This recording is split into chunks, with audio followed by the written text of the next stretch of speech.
The blinking light of the open 24/7 sign cast reddish reflections on the windshield of the Freightliner Cascadia truck as Mike Donovan pulled into the parking lot of the Last Stop roadside gas station near Interstate 80 in western Nebraska.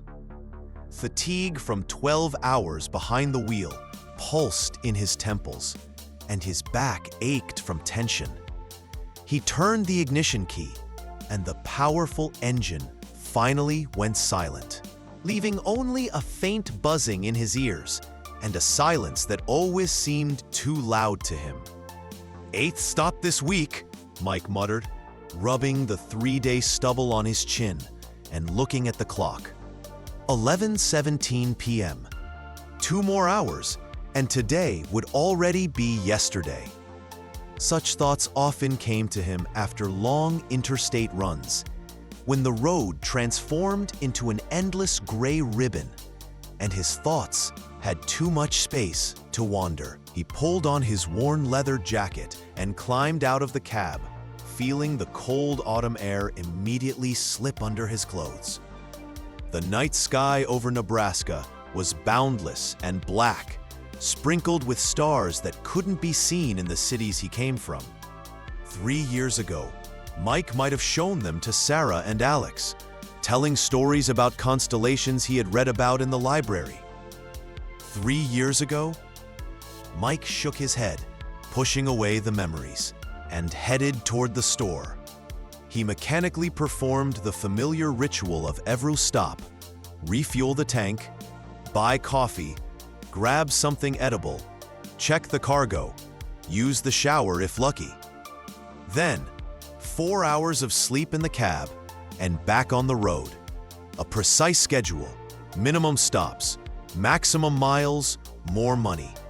Simple, empty. When he was returning to the truck with a paper bag filled with provisions, something caught his attention. Movement near the garbage bins at the edge of the illuminated parking lot.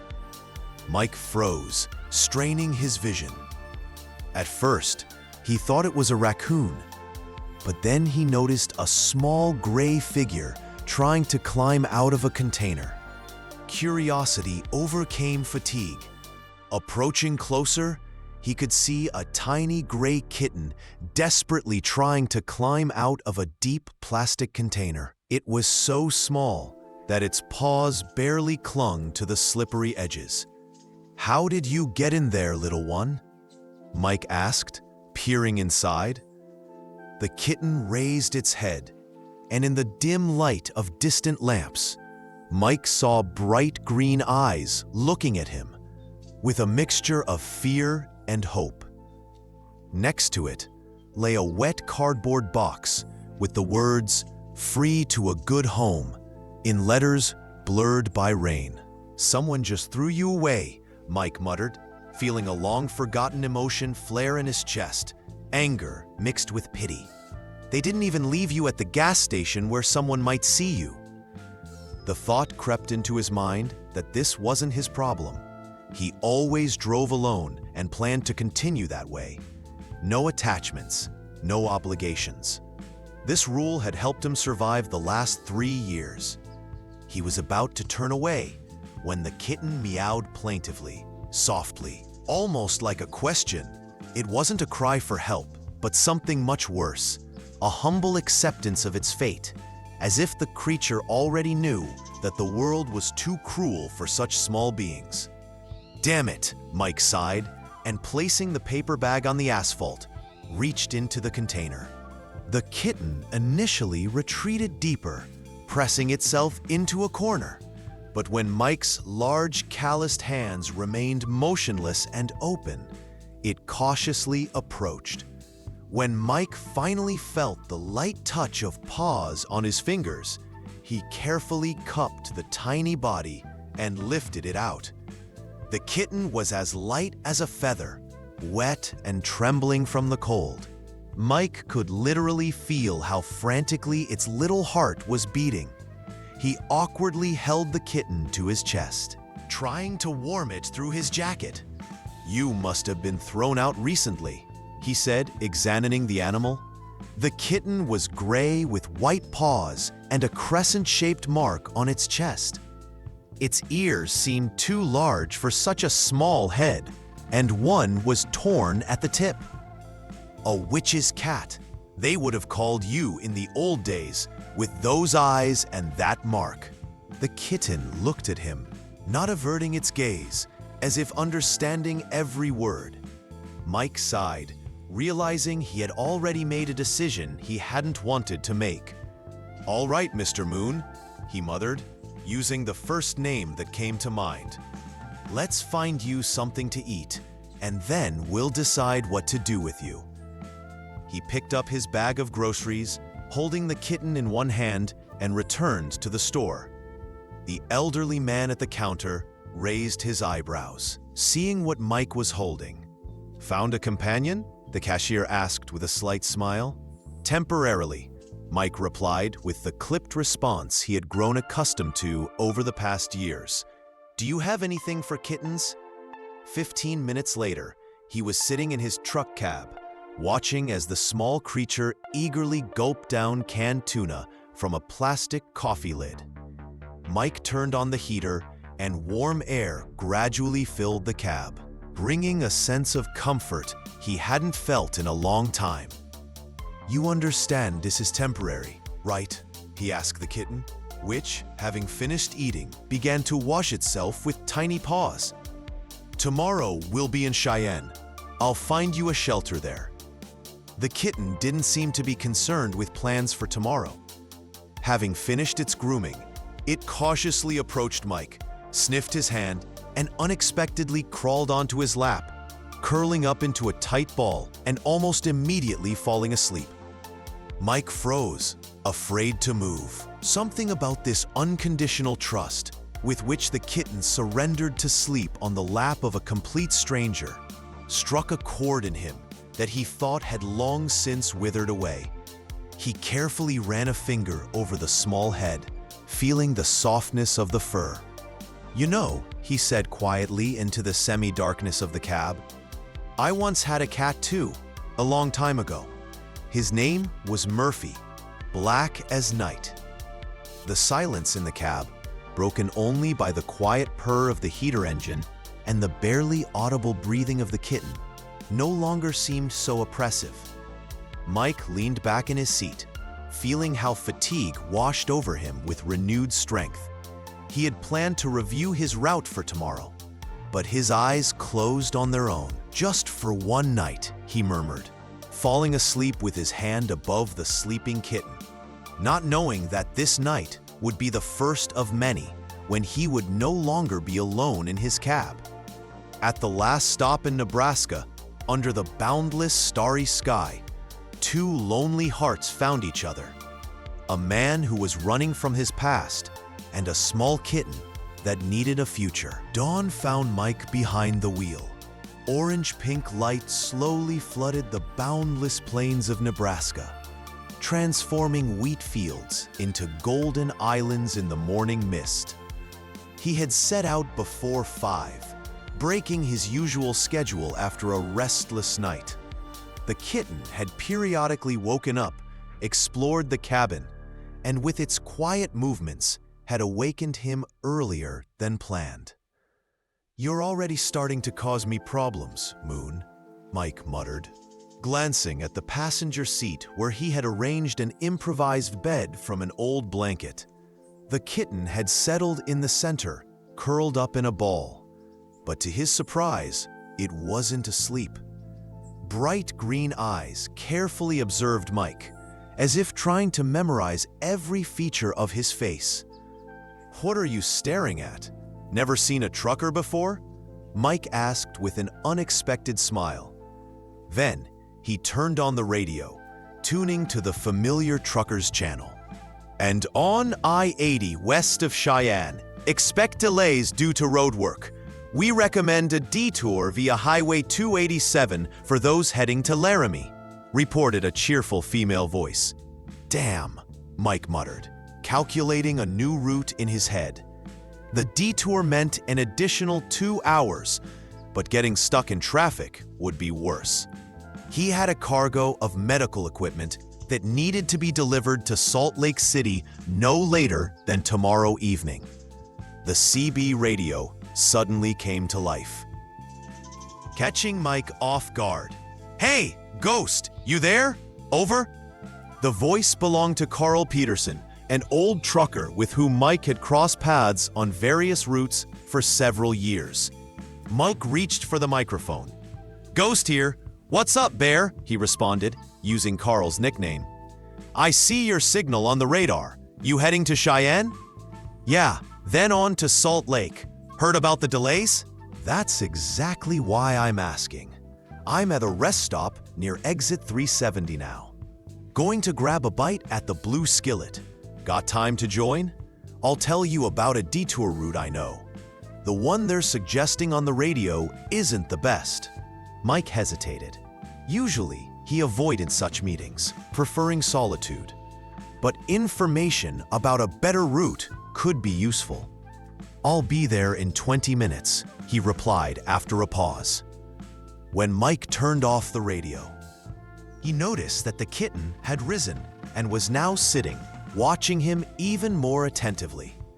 "Well, little guy, ready for your first social visit?" he asked, and then suddenly realized a problem. "Damn, what am I going to do with you? Leave you in the cab? What if you miss something up?" The kitten tilted its head to the side, as if pondering the problem with him. "I guess I'll have to take you with me. But you have to behave yourself, understood?" Mike found a small cardboard box among his things and made a few holes in it for air. Then he carefully lifted the kitten, which, to his surprise, didn't resist, but watched the preparations with curiosity. "This is just for a short while, just so you don't run away," Mike explained, carefully placing the kitten in the box. "And anyway, I need to find you a new home in Cheyenne." "Ghost, good to see you, you old hermit," Carl loudly greeted him when Mike entered the roadside cafe, holding the box in his hands. Carl was a burly man with a gray beard and a good-natured face that seemed to always be smiling. Dressed in worn denim overalls and a checkered shirt, he looked more like a stereotypical farmer than a trucker with 30 years of experience. "Good to see you too, Bear," Mike replied, sitting across from him. "How's the road?" "Fine, if you don't count those damn roadworks. What's that valuable package you've got there?" asked Carl, pointing to the box that Mike had carefully placed on the adjacent chair. Before Mike could answer, a soft meow came from the box. Carl's eyebrows shot up. "You got a cat! You, Mike, don't let anyone near my truck, Donovan?" Mike felt blood rushing to his cheeks. "Found him last night at a gas station. Someone threw him out." "Can I see?" Carl asked with genuine interest. Mike opened the box, and Moon immediately jumped out, landing on the table between coffee cups. He warily surveyed the room, then sat down, wrapping his tail around his paws, and began casually observing the cafe patrons. Seems he's not the skittish type," Carl noted, watching the kitten. "Nice specimen. Strange eyes, like a witcher from those fantasy films." "Yeah, I already noticed," Mike replied, feeling a strange sense of pride for his little foundling. "I named him Moon because of that white mark on his chest." "Good name," Carl nodded. "So you're keeping him?" "No, of course not," Mike hastily denied. "I plan to find him a shelter in Cheyenne. I can't just drive around with a cat in my cab." Carl smiled, but said nothing. Instead, he began explaining the detour route, drawing a diagram on a napkin. "See, if you turn here, onto Road 487, you can avoid most of the traffic and come out right at Laramie. From there, it's clear to I-80. Mike listened carefully, occasionally glancing at Moon, who seemed no less interested in the map. "Hey, Carl," the woman's voice suddenly called out. A middle-aged waitress with bright red hair, pulled into a high ponytail, approached their table. "Haven't seen you in a while, you old bear." Ginny, still as beautiful as ever, Carl smiled. Meet Mike. He's Mike Donovan. Mike extended his hand, cutting Carl off before he could use his nickname. Nice to meet you. Ginny Harrison. Everyone knows me around here, she replied with a warm smile, then noticed the kitten. And who's this handsome fellow? This is Moon, Mike replied, surprised at how easily the name slipped off his tongue. Found him yesterday. He's charming. Ginny carefully extended her hand to the kitten, which, after a brief hesitation, allowed itself to be petted. And he seems smart. My brother runs an animal shelter in Cheyenne, if you're looking for a home for him. Mike barely perceptibly flinched. Why does everyone assume he's planning to give the kitten away? Yes, actually, I was planning to find a shelter, he replied, feeling a strange lump in his throat. Give me your number. I'll send you the address, offered Ginny, taking out her phone. Tom's a great guy. He'll take good care of your little one. Mike mechanically dictated his number, watching as Moon stretched on the table, then neatly settled closer to him, turning his back to Ginny and Carl, as if demonstrating his allegiance. Well, what can I get you, boys? Asked Ginny, returning to her duties. While they ate breakfast, Moon sat quietly near Mike's plate, occasionally blinking sleepily and observing the movements of people around. Several drivers approached their table, interested in Mike's unusual companion, and each time he felt a strange mixture of embarrassment and pride introducing Moon.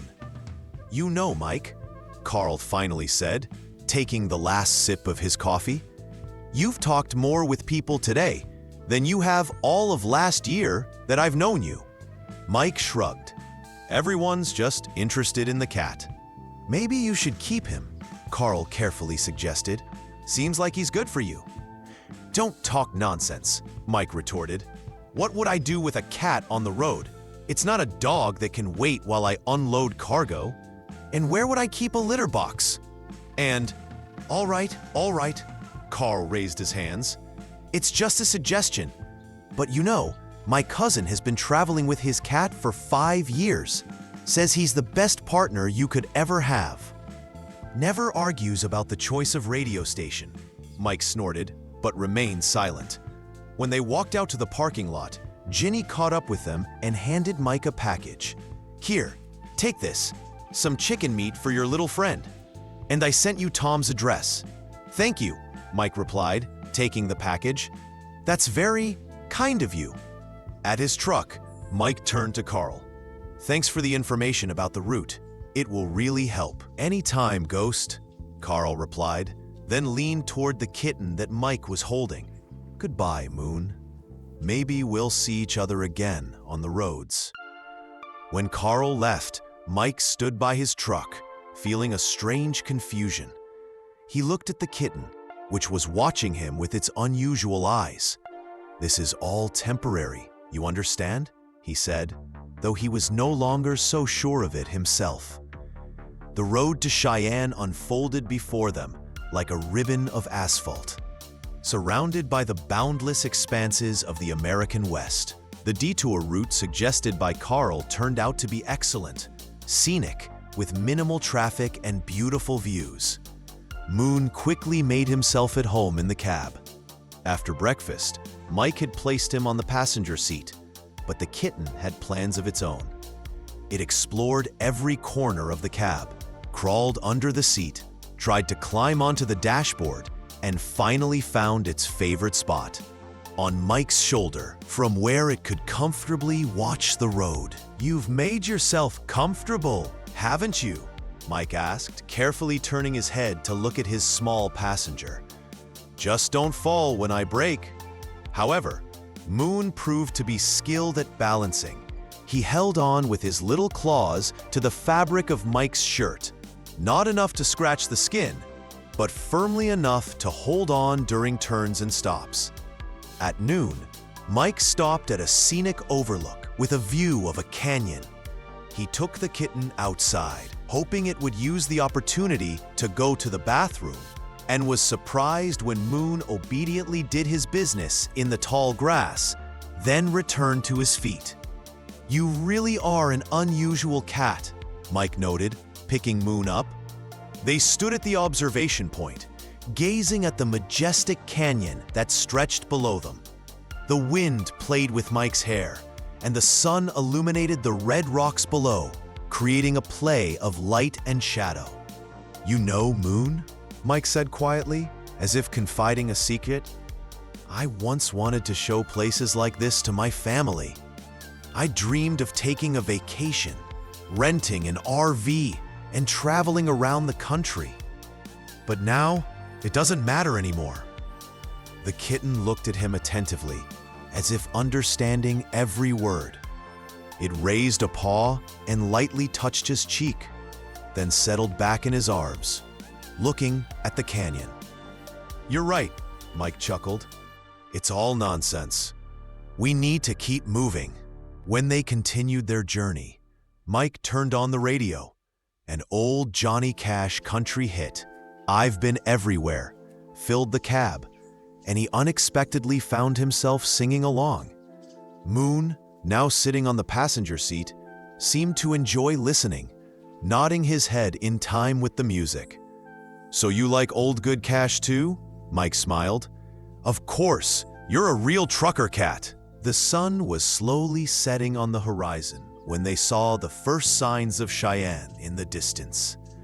Mike felt a strange tightening in his chest. He took out his phone and looked at the message from Ginny, with the address of her brother's shelter. "Looks like this is it," he said, stopping at a traffic light. "Paws of Hope Shelter, not far from the bypass." Moon raised his head, as if sensing the changes in Mike's mood. "It will be better for you there." He tried to convince not so much the kitten as himself. "You can't live in a truck. That's no life for a cat." The traffic light changed to green, but Mike didn't move immediately. He looked at Moon, who was now staring directly at him with his unusual eyes, full of something that seemed almost like understanding. "I've only known you for one day, and I'm already talking to you like you're a person," Mike muttered, feeling like a fool. He turned on his signal, indicating that he was about to turn in the direction of the shelter's address. "Sorry, little guy, but this is for the best." But as he began to turn, suddenly a sharp sound came from the CB radio. "Attention all drivers on I-80. There's been a serious accident near exit 357. 4 vehicles involved. There are injuries. Medical assistance is already on the way, but help is needed to clear the passage for ambulances. If there are drivers nearby with first aid experience, your help would be invaluable." Mike sharply turned the wheel, changing direction. His cargo, medical equipment, could be useful. Besides, he had taken first aid courses in the Army. "The shelter will have to wait, Moon," he said, accelerating toward the accident site. "Looks like we have urgent business." And as he sped down the road, a feeling of rightness in this decision filled him. For the first time in 3 long years, he felt something akin to purpose. And next to him, confidently holding onto the seat, sat his unexpected companion, ready to embark on a new adventure. Mike approached the accident scene, gripping the steering wheel so tightly that his knuckles turned white. The scene unfolding before him was chaotic. 4 mangled vehicles scattered across the highway, shards of glass glittering on the asphalt like tiny diamonds, and people rushing between the cars, trying to help the injured. The flashing lights of patrol cars painted the scene in alarming red and blue tones. "Stay here and don't move," Mike sternly ordered Moon, carefully closing the truck door. The kitten seemed to understand the seriousness of the situation and remained on the passenger seat, watching Mike attentively through the windshield. He ran to the nearest police officer. "I have first aid experience, Army medic, 4 years of service." The young officer with a pale, tense face nodded. "Help at the blue sedan. There's a woman with a child. Paramedics are still on the way." Mike quickly assessed the situation, running to the crushed sedan. The front of the car was crumpled like a wrinkled sheet of paper. The airbags had already deflated. Behind the wheel sat a young woman with a bloody mark on her forehead, dazed but conscious. In the back seat was a boy, about 6 or 7 years old, trembling and frightened, but apparently uninjured at first glance. "My name is Mike. I'm here to help," he said clearly, leaning toward the driver's window. "Can you tell me where it hurts?" "I think I'm okay," the woman replied, trying to focus her gaze. "My son, Jason. I'll check on him," Mike assured her, opening the rear door. "Hi, Jason. How are you feeling, champ?" The boy looked at him with wide eyes. "Mom? Will Mom be okay?" "Your mom is fine," Mike assured him, carefully checking the child for injuries. "She's a bit banged up, but she'll recover quickly. Do you feel pain anywhere?" Jason shook his head, but tears started flowing from his eyes. My buddy, he ran away." "Whose buddy?" Mike asked, already guessing the answer. "My rabbit. The cage broke, and he jumped out." The boy pointed to a damaged plastic carrier on the car floor. Mike saw that the bottom of the carrier had cracked, creating a large enough gap for a small animal to escape. "Don't worry, we'll find Buddy. But first, let's check on you and your mom, okay?" He helped the woman out of the car, determining that she probably had a concussion, but nothing more serious. Seating her and Jason on the fold-down seat of his truck, Mike gave them water and made sure someone from the paramedics who had just arrived examined them. "I'll be right back. Stay here," he said, as the paramedic began treating the wound on the woman's head. He returned to their car, intending to see how far the rabbit might have run. Realizing that a frightened animal would most likely seek shelter under the nearest bushes or under cars, Mike got down on his knees and began methodically checking the area around the accident site. Suddenly, he heard a soft meow behind him and turned around. Moon was standing there, shaking his head as if scolding Mike for leaving him alone. "How did you get out?" Mike was surprised. He clearly remembered closing the truck doors.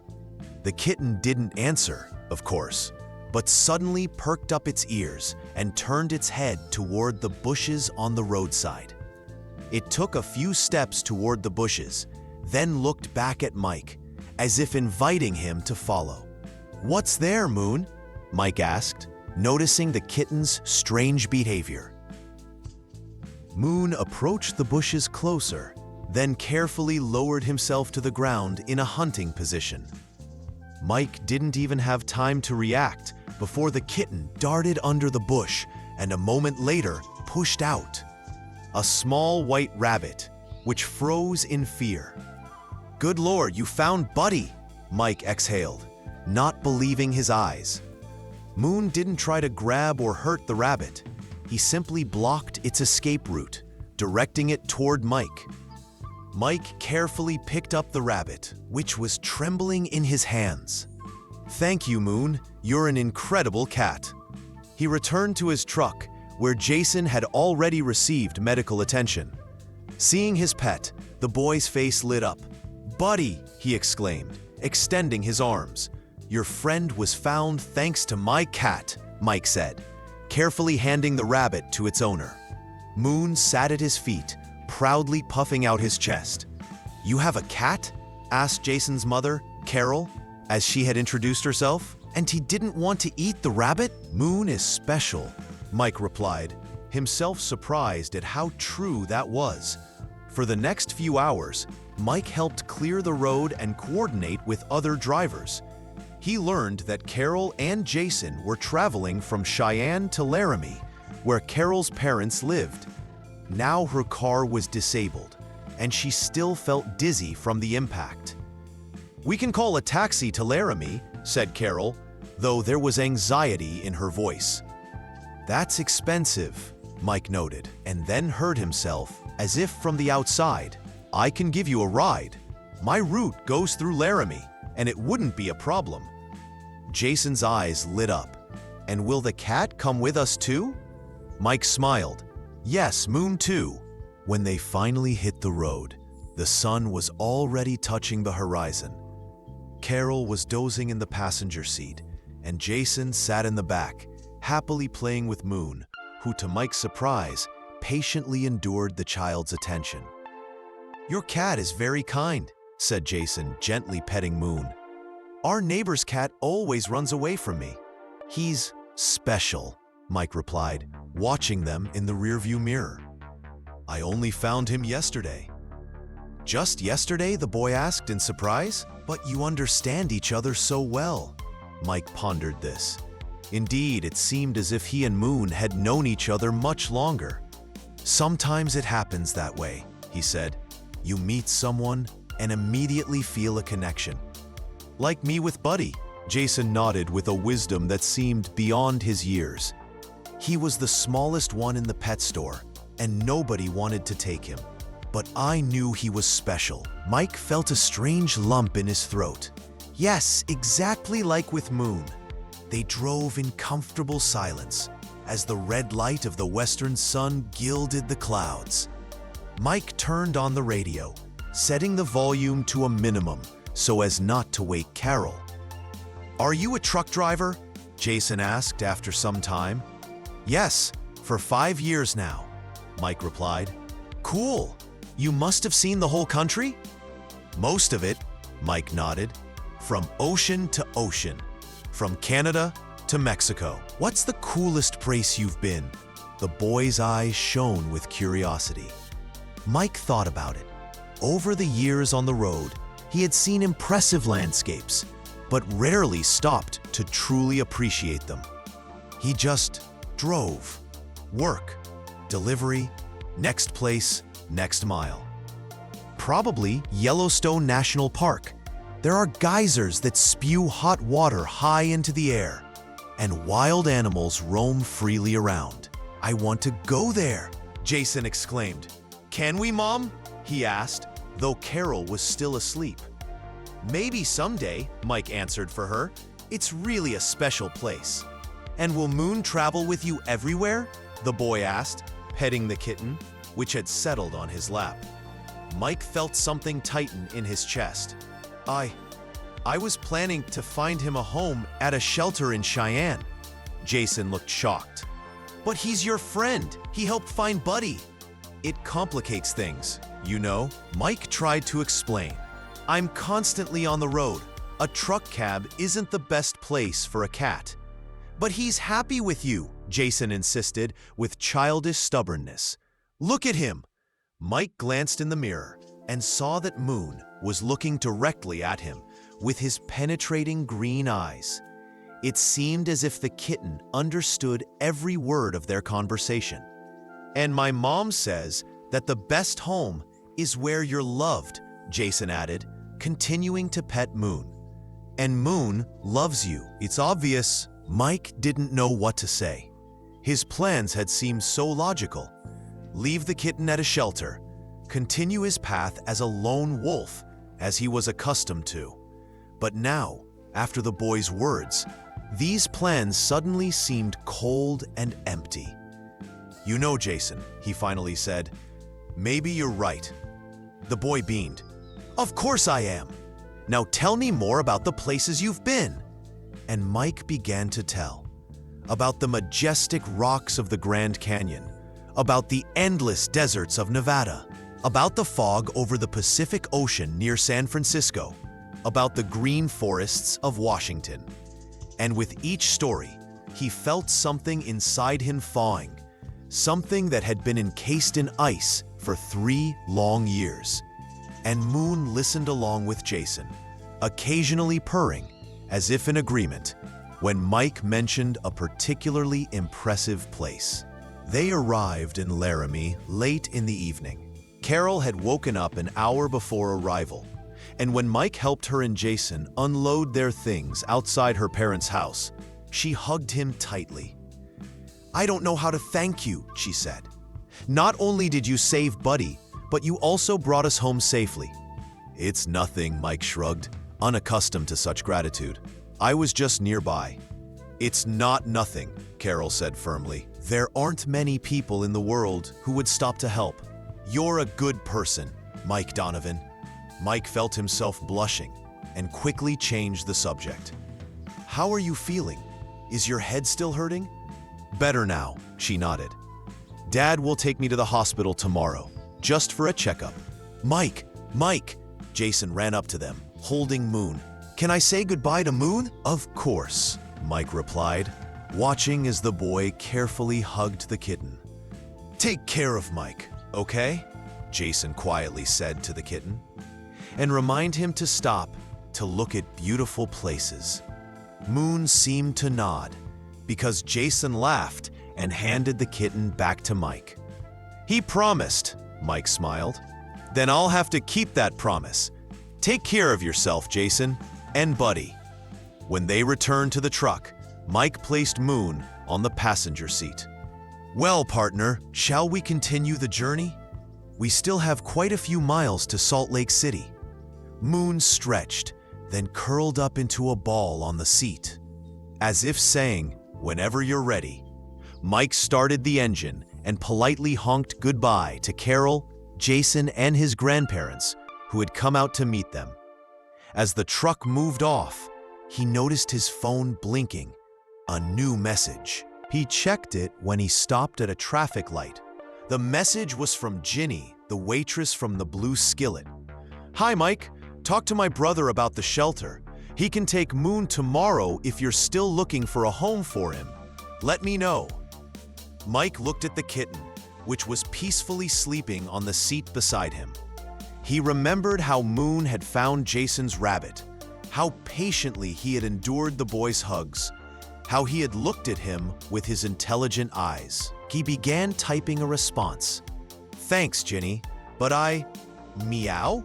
Moon asked, suddenly waking up and looking at Mike. I've decided to keep him, Mike finished aloud, typing the same words in the message. Then added, he turned out to be a great partner. After sending the message, he felt a strange relief, as if he had made a decision he should have made long ago. The traffic light changed to green, and the truck moved into the night, carrying two new friends toward new adventures. You know, Moon, Mike said as they got on the highway, I think we should make a stop at Yellowstone on the way back. I haven't been there in a long time, and you'll love the geysers. In response came a soft but contented purr, which seemed to blend perfectly with the hum of the powerful engine carrying them into the darkness under the twinkling Wyoming sky. Morning in Salt Lake City greeted them with blinding sunlight reflecting off snow-white buildings, creating an almost otherworldly glow.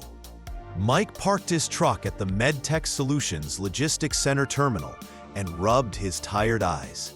The night had been long. He and Moon had traveled almost without stops to make up for the time lost due to the highway accident. Well, little one, we've arrived, he said, turning to the kitten who was stretching on the passenger seat. Now I have an unexpected problem. What to do with you while I unload? Moon looked at him expectantly, as if fully understanding the situation. I can't just leave you alone in the cab, Mike reasoned aloud. Who knows what trouble you might get into, but taking you with me for unloading. Damn, I didn't think about this when I decided to keep you. He pondered, drumming his fingers on the steering wheel. Moon approached and softly meowed, as if offering a solution. You know what? I'll put you in my bag, Mike finally decided, taking out a worn leather bag in which he usually kept documents and personal items. Stay quiet, and no one will notice. To his surprise, Moon obediently climbed into the bag, curled up, and went still, only his green eyes glinting in the semi-darkness. You're either the smartest cat in the world or the strangest, Mike remarked, carefully closing the bag, but leaving enough space for air. Inside the logistics center, work was bustling. Forklifts darted between rows of goods. Workers checked lists and scanned barcodes, and loudspeakers periodically called one manager or another. "Donovan, cargo from Omaha?" The dispatcher, a sturdy man with a graying beard and tired eyes, confirmed. "Yes, medical equipment for the university hospital," Mike confirmed, handing over the documents and trying to ignore the slight movement in the bag hanging from his shoulder. "Box 15, 4th terminal." The dispatcher nodded, stamping the papers. "They're already waiting for unloading. We hope the equipment arrived undamaged?" "Everything's intact," Mike replied. "I avoided the traffic jam near Cheyenne." "Well done. Most of your colleagues got stuck there for hours. The clinic will be pleased with the timely delivery." Mike headed to the indicated terminal, feeling Moon quietly repositioning himself in the bag, adjusting to his walk. "Quieter, little one," he whispered. "Just a bit longer." At the terminal, he was met by a young woman in a white coat and glasses, her hair pulled into a tight ponytail. "Dr. Lindsay Chen, Transplantology Department," she introduced herself, extending her hand. "Thank you for delivering the equipment on time. It's critically needed for today's operation." Mike shook her hand. "Mike Donovan, happy to be of service." The unloading proceeded quickly and efficiently. Specialized containers were carefully transferred from the truck to the medical van waiting nearby. A small team of technicians checked the integrity of the packaging and the functioning of indicators on special cooling chambers. Mike observed the process, holding the bag with Moon close to his body, and occasionally feeling the kitten turn or gently push against him. Just as the last container was being transferred, the bag suddenly jerked more strongly, and Mike felt his heart skip a beat. "Mr. Donovan, is everything all right?" Dr. Chen asked, noticing his tense face. "Yes, I understand. Long trips are exhausting," she nodded sympathetically. "You know, I always admire the work of truckers. Without you, the healthcare system would simply stop." "Just doing my job," Mike shrugged, but felt a strange warmth from her words. "An important job," Dr. Chen emphasized. "Tonight, thanks to this equipment, a young woman will receive a new kidney, 5 years on dialysis, and finally a chance." Suddenly, the bag on Mike's shoulder jerked particularly hard, and a muffled but quite distinct meow came from it. Dr. Chen froze with a pencil over the document she was signing. "What was that?" she asked, raising her eyebrows. Mike felt himself blushing. My phone. New ringtone." "Strange ringtone." Chen looked at him suspiciously. Meow sounded again, louder this time, and Moon poked his head out of the bag, surveying the new surroundings. "Oh my God, you have a kitten in your bag?" Dr. Chen exclaimed, but her voice held more surprise than indignation. "I can explain." Mike began to justify himself. "I found him 2 days ago. He was abandoned, and I couldn't leave him alone in the cab." To his surprise, Dr. Chen suddenly laughed, a light, genuine laugh that seemed to instantly dispel the tension.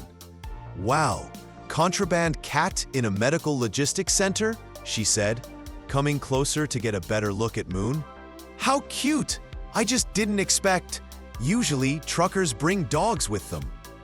"I wasn't planning on taking a cat," Mike admitted, allowing Moon to climb out of the bag and sit on his shoulder. "It happened accidentally." "The best relationships often start accidentally," Dr. Chen smiled, carefully extending her hand toward the kitten. Moon sniffed her fingers and then allowed himself to be petted. "What unusual eyes. What's his name?" "Moon," Mike replied, feeling a strange relief that he hadn't gotten into trouble. "Because of this mark, like a crescent moon." "Good name. He looks perfect on your shoulder, you know?" Dr. Chen petted the kitten once more, then returned to the documents. "All set, Mr. Donovan. Your mission is accomplished. As Mike was about to leave, she added, "By the way, if you're interested, there's a great pet store 3 blocks from here. Happy Paws. You can find everything necessary for your new friend there." "Thanks for the information," Mike nodded. "And sorry for the surprise." "No problem," she smiled. "You know, after years of working with sick and suffering people, it's nice to sometimes see something just good. You saved this little guy. That says something about you." Mike didn't know how to respond, so he simply nodded farewell and walked out, with Moon proudly sitting on his shoulder, as if that had been his place from the very beginning. "Well, now that you've officially revealed yourself, we'll have to take care of your gear," Mike said, walking the streets of Salt Lake City toward the pet store Dr. Chen had recommended. Happy Paws turned out to be a cozy store, with a bright sign and large windows behind which cages with various rodents and parrots could be seen. Moon tensed as they approached the entrance. "Don't worry, I'm not going to leave you there," Mike assured him, feeling the little claws carefully digging into his shoulder. "We're just going to buy everything necessary for life on the road." Inside the store, they were greeted by a young man with colorful hair and several piercings in his ears. "How can I help you?" he asked, then noticed Moon. "Oh, nice cat. Are you looking for something specific?" "Actually, yes," Mike replied, feeling a bit uncomfortable. He had never been to pet stores and had no idea what exactly he needed. "I need everything for a kitten who will live in a truck." The clerk's eyebrows shot up. "In a truck? Are you a truck driver?"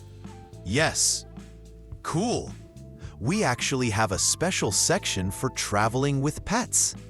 Many people take dogs on the road, but cats aren't uncommon either." The clerk nodded and led them along rows of products. "I'm Josh, by the way."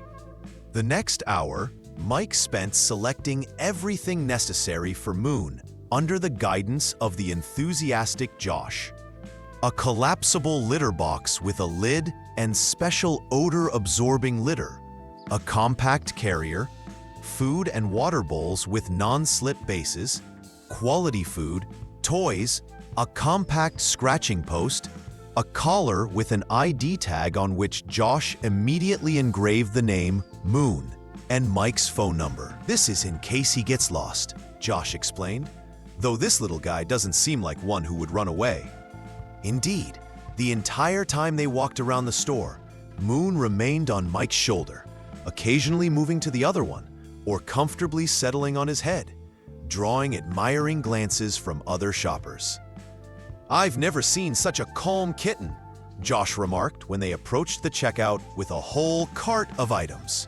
Usually, they're either afraid of new places or, conversely, run around like crazy, exploring everything. "He's special," Mike replied, feeling a strange sense of pride. As he was paying, Josh added, "You know, I have a friend who's a trucker and also travels with a cat. He created a special Instagram for his whiskered buddy, Whiskers on Wheels Adventures. He's already gained over 50,000 followers." "Seriously?" Mike was surprised. "People love cats that travel," Josh shrugged. "What could be better than a photo of a cat against the backdrop of the Grand Canyon or Mount Rushmore?" Mike imagined photographing Moon against various landmarks, and the thought itself seemed absurd. Yet, he found himself smiling. Back at the truck, Mike began setting up a new home for Moon. He placed the litter box in the most remote corner of the cab, secured the bowls so they wouldn't tip over during movement, and attached the scratching post to the back of the seat. He created a small bed under the dashboard with a soft blanket he had bought in the pet department. "Well, does it look like home?" he asked Moon after finishing the preparations. The kitten methodically toured the entire cab, carefully sniffing each new item. It scratched the scratching post, checked the litter box, drank from the new bowl, and then jumped onto the dashboard and sat, looking at Mike as if giving his approval. "Glad you like it," Mike smiled. "Not the biggest apartment, but enough for the two of us." He sat behind the wheel and checked his tablet, looking at the next assignment. He had 3 days before the next order. He needed to pick up a batch of electronics in Reno, Nevada, for delivery to Seattle. "We have some time before getting back on the road," he said to Moon. "What do you say to a little rest?" Moon stretched and yawned, showing tiny sharp teeth. "I'll take that as a yes." Mike chuckled. "All right, partner. I know a nice place by the lake. You haven't seen the Great Salt Lake yet, have you?" He started the engine, and Moon, as if understanding they were hitting the road, descended from the dashboard and took his now customary place on the passenger seat, curling up on the blanket that Mike had spread there. The truck moved off, and Mike caught himself whistling a tune, something he hadn't done in a very long time. They drove about 20 miles north of the city and stopped in a quiet bay on the shore of the Great Salt Lake. The place was almost deserted, only a few fishermen in the distance and a couple of tourists photographing unusual salt formations. Mike parked the truck in the shade of large trees, took a small backpack with food and water, and, deciding to try something new, attached to Moon the special harness with a leash that he had also purchased at the store. "This thing will allow you to walk freely, but not run away," he explained to the kitten, which sniffed the harness suspiciously. "I don't know how you'll react to open space." But his fears proved groundless. Moon walked alongside Mike, occasionally running ahead or turning aside to sniff an interesting stone or blade of grass, but always returning to his feet. They found a cozy spot on the shore where Mike spread a small blanket and took out sandwiches he had bought at a mini-mart before departure. "Unusual feeling, huh?" he said to Moon, breaking off a piece of chicken sandwich and offering it to the kitten. "A walk? A picnic? I haven't done this. Well, you know." He fell silent, suddenly seized by memories. The last picnic had been with Sarah and Alex, a few days before the accident. They had gone to a national park, spread a blanket under a large tree, and Alex had spent the whole time trying to catch butterflies with his net. Mike felt something soft touch his hand. Moon sat beside him, looking at him intently, and then gently licked his fingers. "Thanks, buddy," Mike said quietly, feeling the tight knot in his throat gradually dissolving. "I'm okay." He turned on a small portable radio he always carried with him. The station was broadcasting old hits from the 80s, and the sounds of "Don't Stop Believin'" by Journey filled the air. "You know, I used to love music," Mike said, looking at the silvery surface of the lake. "I even played guitar in school." Moon rolled onto his back, exposing his belly to the warm afternoon sun, and Mike automatically began to pet him, feeling the tension of the past days gradually releasing. "For 3 years, I just existed," he continued quietly. "Woke up, drove, slept, drove again. After the accident, when Sarah and Alex, I just couldn't. But now, strangely, everything changed in a few days." Moon purred under his hand, the vibration resonating deep inside, and Mike caught himself thinking that this was the most soothing sound he had heard in a long time. "I think I could get used to this," he said, watching as the sun began to tilt toward the horizon, painting the salt surface of the lake in orange and pink colors. "To feeling again." In response, Moon purred even louder, as if agreeing with this decision. When they returned to the truck, it was already dusk. Mike suddenly felt tired, but it was a pleasant fatigue. Unlike the exhaustion he had felt for years, he turned on a small lamp in the cab and then took from his backpack a small package he had hidden from Moon. "I have a surprise for you, buddy," he said, taking out a soft toy, a small mouse stuffed with catnip. Moon's reaction was immediate. He grabbed the toy, pressed it to the floor, and began energetically biting and chewing it, occasionally tossing it in the air and catching it. Mike laughed, watching this childish enthusiasm, and suddenly realized that this was the first time in a very long time that he had truly laughed. "Good thing I didn't have to fight you for the passenger seat," he remarked, watching as the kitten frantically attacked the toy mouse. That night, settling into his fold-out bed in the cab, Mike felt Moon crawling under the blanket to him and curling up by his side. The warmth of the small body and quiet purring accompanied him into sleep. And for the first time in 3 years, he didn't dream of the accident and the screeching of metal. Instead, he saw a road leading to new horizons, and beside him, on this road, was his new friend, with bright green eyes and a white crescent-shaped mark on his chest. The road to Reno wound between the rugged cliffs of Nevada, serpentining up into the mountains, then descending again into desert valleys. The late summer heat transformed the air into a haze above the asphalt, forcing the truck's air conditioner to work at full capacity. Mike drove with concentration, occasionally glancing at Moon, who had mastered a new favorite position, on the upper shelf above the windshield, from where he had an excellent view of the highway. "Aren't you too hot up there?" Mike asked, noticing that the kitten was breathing more frequently. They had been on the road for 5 hours already, stopping only once for a short break. Moon lazily turned his head, but remained at his observation post, attentively monitoring the changing landscapes. "You know, my father always said that every road has its own character," Mike remarked, feeling a strange desire to talk.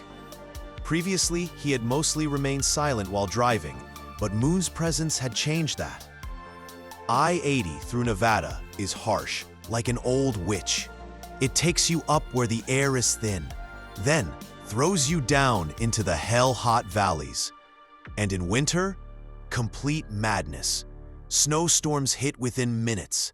Visibility is zero. Moon turned his head toward Mike, as if listening with interest. "You're lucky it's summer now," Mike continued. "Although, I'm not sure I'll still be trucking in winter. The company I work for is cutting routes. Yesterday, the boss hinted there might be layoffs." The thought that would have previously made him panic, losing his job would have meant complete devastation, now caused only mild concern. For 3 years after losing his family, work had been his only anchor, his only constant. But in the last week, something had changed. "Maybe it's for the best," he mused aloud. "I could fix up the house, look for something closer to home. You'd like a real home, with windows to watch birds from and a garden to explore." He fell silent, realizing he was speaking as if Moon would always be with him. And this thought, to his surprise, didn't frighten him. On the contrary, seemed right. Suddenly, Moon tensed, his ears standing straight up, and he began growling low, a sound Mike had never heard from his usually calm companion. "What is it?" Mike asked, and his question was immediately answered by the loud sound of a blown tire. "Damn!" he swore, gripping the steering wheel tightly as the truck pulled sharply to the right. He managed to control the large vehicle, gradually slowing down and pulling onto the shoulder of the highway. "How did you sense that, buddy? Are you psychic or something?" Moon jumped from his shelf, landing on the passenger seat, and looked at Mike as if waiting for further actions. Mike turned off the engine and sighed. "Looks like we'll be delayed." The desert heat hit like a hammer when Mike stepped out to inspect the damage. The right front tire wasn't just flat, it was completely torn, probably by some sharp object on the road. "Good thing I have a spare," he said, returning to the cab where Moon waited by the open door, not attempting to jump outside, but we'll have to wait until the heat drops a bit. It's too hot for such work right now. He turned on the hazard lights and contacted the dispatcher, reporting the delay. Then he took out a thermos of cold water and poured some into a bowl for Moon. "Drink more. It's easy to get dehydrated in this heat," he advised the kitten, who eagerly approached the water. Mike checked his smartphone. No signal. Not surprising, they were in a remote part of the highway where mobile coverage often disappeared. He turned on the CB radio, listening to other drivers' messages. Maybe someone would be passing nearby and could help. But the airwaves were mostly silent, with only occasional conversations from truckers traveling on other routes. Mike decided to rest for a few hours until the temperature dropped, and then change the wheel. Moon, however, seemed to have other plans. He approached the cab door and meowed expressively, demanding to be let out. "Are you sure?" Mike asked. "It's hellishly hot out there, and there are plenty of wild animals." But the kitten insisted, and Mike, sighing, attached the harness and leash to him. "All right, but not for long, and you stay close to me." They went out, and Mike was surprised when Moon purposefully headed toward the damaged wheel, sniffed it, and then began looking up and around, as if assessing the situation. "Are you planning to help me?" Mike laughed, but his laughter froze when he heard the rumble of motorcycles approaching. 3 heavy bikes emerged from around the bend and quickly approached his truck. Mike tensed. Motorcyclists in this part of Nevada were sometimes not the friendliest to lone truckers. "Let's get back to the cab," he muttered, picking Moon up and quickly returning to the truck. But it was too late. The motorcyclists had already pulled onto the shoulder and stopped nearby. 3 burly men in leather vests with patches of some club, with thick beards and tattoos on their arms, surveyed Mike and his truck. "Problems, friend?" asked the tallest of them, removing his sunglasses. There was no aggression in his voice, but Mike remained on guard. "Tire blew out," he replied curtly, waiting for the heat to drop before replacing it.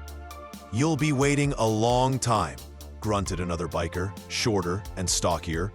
"It's going to be hellishly hot until evening today." "We can help," said the third, a bit younger than his companions.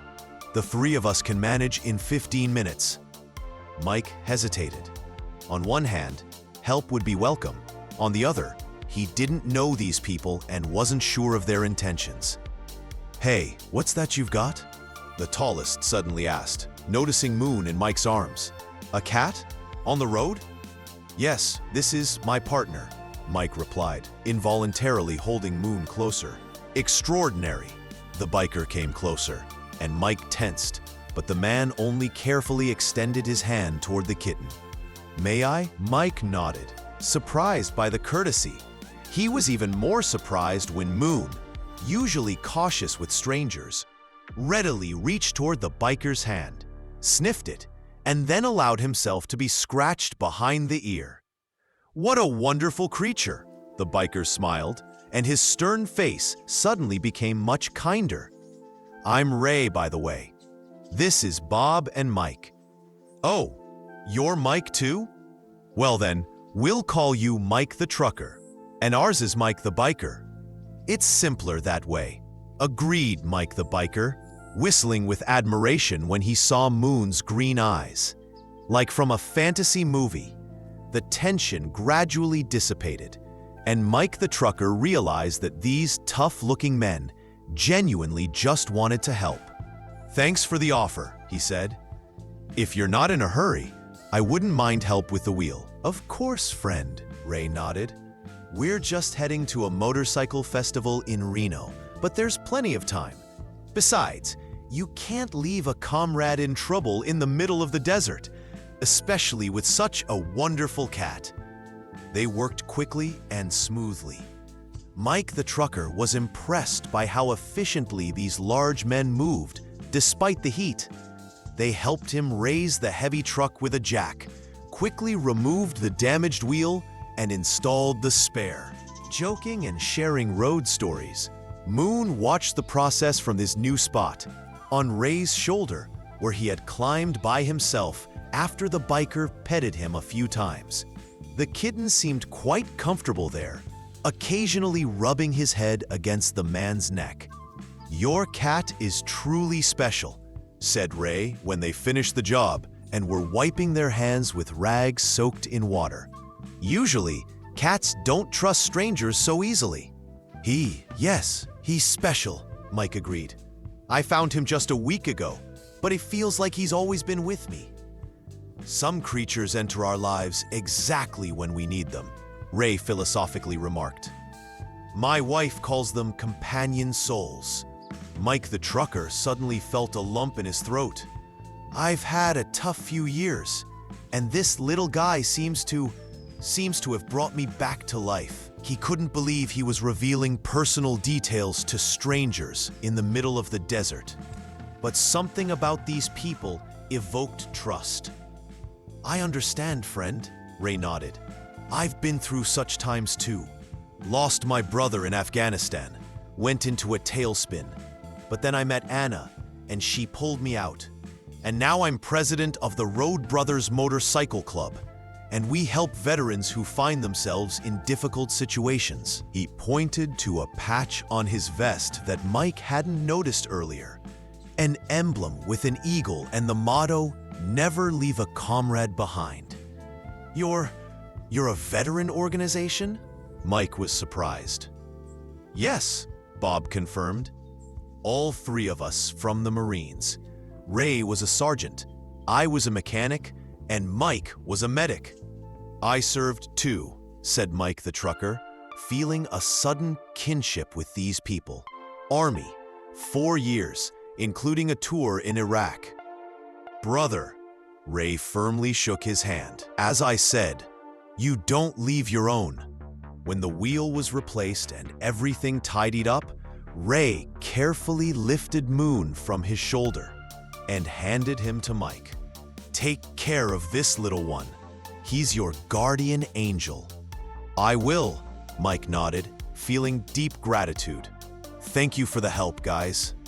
Listen, we're stopping for the night at the Silver Horseshoe Motel, 20 miles from here," said Ray. "If it's on your way, join us for dinner. The owner is our friend, also a veteran. He always has a place for brothers and," he winked, "their cats." Mike hesitated. Previously, he had always avoided company, preferring solitude. But something had changed. Perhaps the presence of Moon, perhaps the meeting with these friendly bikers.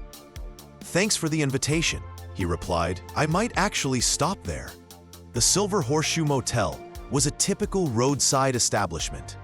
A one-story building with a row of rooms, a small restaurant diner, and a gas station nearby. But something about it was appealing.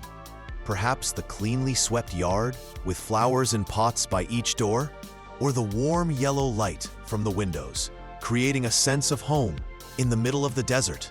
Mike parked the truck in the spacious lot, noticing the motorcycles of his new acquaintances near the entrance to the restaurant. He had doubted until the last minute, but fatigue from the stressful day and the strange feeling that he had found something akin to friends prevailed. "What do you say, Moon? Shall we try being social creatures tonight?" he asked, taking the kitten in his arms. Moon stretched and yawned, then pushed Mike with his face in the direction of the restaurant, as if saying, "Go ahead." Inside, it was cozy and not too crowded. A few patrons at tables, and the familiar company of bikers at a large table in the corner. Ray spotted him immediately and waved, inviting him to join. "You came," he greeted when Mike approached, still with Moon in his arms. "And here's the star of the evening." Moon seemed pleased with the attention, turning his head from one biker to another, as if greeting them. "I'll introduce you to the owner," said Ray, pointing to a sturdy man with gray hair behind the bar. "Bill, we have a special guest here." Bill approached the table, wiping his hands on his apron. "Ray already told me about your meeting," he said, shaking Mike's hand. "Glad to see another veteran, and your unusual companion." "Thank you for the hospitality," Mike replied. "I hope it's okay to have a cat in the restaurant." "It's my establishment. I set the rules." Bill smiled. "And the first rule is, Ray's friends are my friends. Second, a special dinner on the house for your cat." The evening passed in a warm atmosphere of conversation and memories. The bikers turned out to be excellent storytellers, and Bill occasionally joined them, bringing new dishes and drinks. Moon became the real star of the evening, calmly moving from one person to another, allowing himself to be petted and paying particularly close attention when someone told an especially captivating story. Mike caught himself laughing out loud, something he hadn't done in a very long time. He even shared a few of his own road stories, feeling how internal barriers gradually disappeared. "Listen, Mike," said Ray later, when the evening was drawing to a close and Moon was dozing on a nearby chair, tired from the attention. "I wanted to say, I think you're going for something difficult.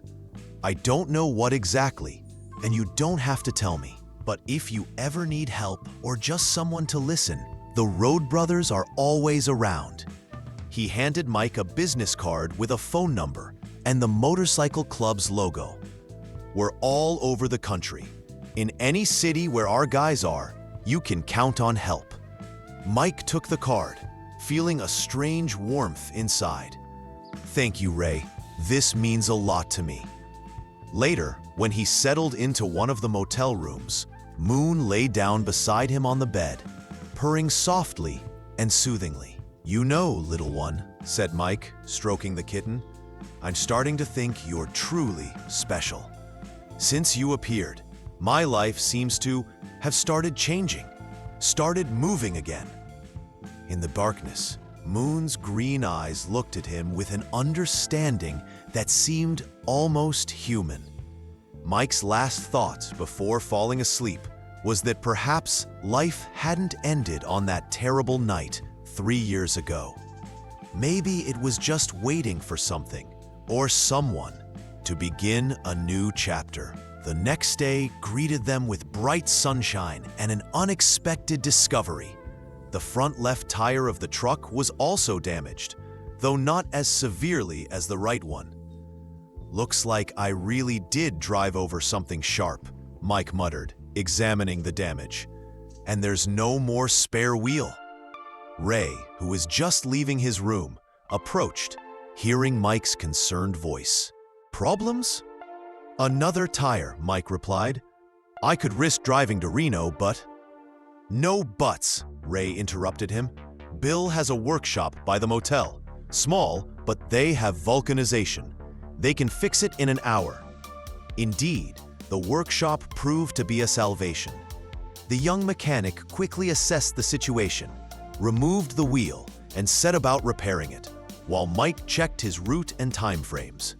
"Are you on schedule?" Ray asked, approaching him with a cup of hot coffee. "Yes. If I leave within an hour, I'll be in Reno before evening," Mike nodded, gratefully accepting the drink. "Listen, we're heading in the same direction," said Ray. "If you want, we can escort you, just in case."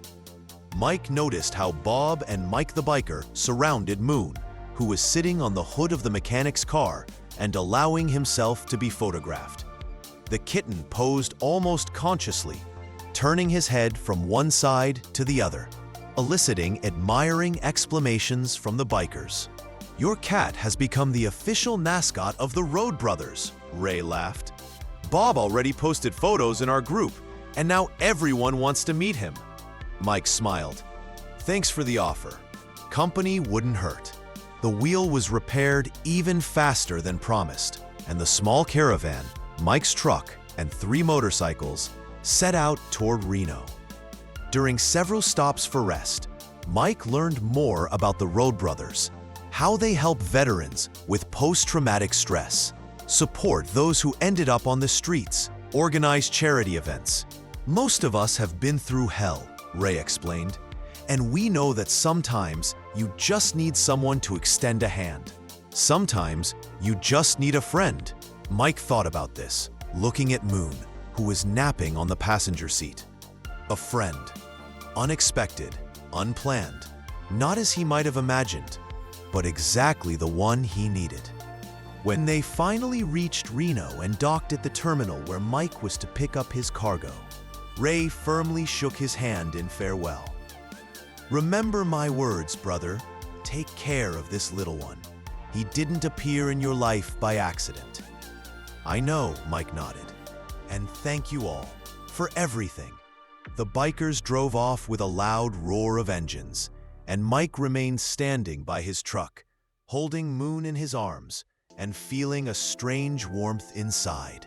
A feeling that perhaps the world wasn't as cold and lonely as he had thought for the last 3 years. And when he and Moon finally hit the road to Seattle, the sun setting behind the horizon painted the sky in bright colors, as if symbolizing the end of one chapter and the beginning of a new one. A chapter that had room for friends, for laughter, and for a small gray kitten with unusual green eyes that had changed everything. Rain constantly drummed on the roof of the truck, turning the world outside the window into a blurred watercolor. Seattle greeted them with its characteristic weather: wet, gray, melancholic. Mike slowed down, peering into the wet road through the constant movement of the wipers. Moon sat on the dashboard, mesmerized by the drops sliding down the windshield, occasionally touching them with his paw from inside. "This isn't the Nevada desert, little one," Mike observed, automatically turning on the heater to prevent the windows from fogging up. "It can rain for weeks here." Surprisingly, the kitten seemed to be delighted with the new weather.